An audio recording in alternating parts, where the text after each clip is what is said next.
સોના ચાંદીના ભાવમાં તેજીની આંધી. કિલો ચાંદીનો ભાવ 2.5 લાખને પાર. સોનાના ભાવની પણ છલાંગ. 1 તોલું સોનું 1.5 લાખ નજીક.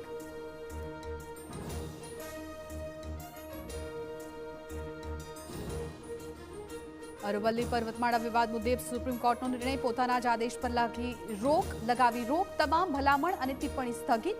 કેન્દ્ર અને રાજ્યોને નોટિસ.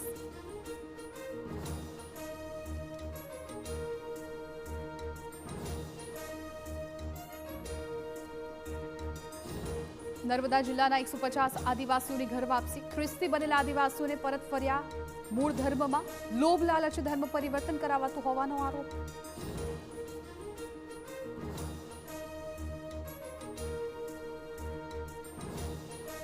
વડોદરાના ડભોઈના ખેડૂતોને વગર વરસાદે આવ્યો રોવાનો વારો. માઇનોર કેનાલમાં વધુ પાણી છોડાતા ખેતરોમાં જળબંબાકારની સ્થિતિ. ઊભા પાકમાં ફરી વળ્યું પાણી. સુરેન્દ્રનગરના લીંબડીમાં સોલાર પ્લાન્ટમાં ભ્રષ્ટાચારનો આરોપ. રાસ્કાની સીમમાં જમીન પર દબાણો કર્યાનો દાવો.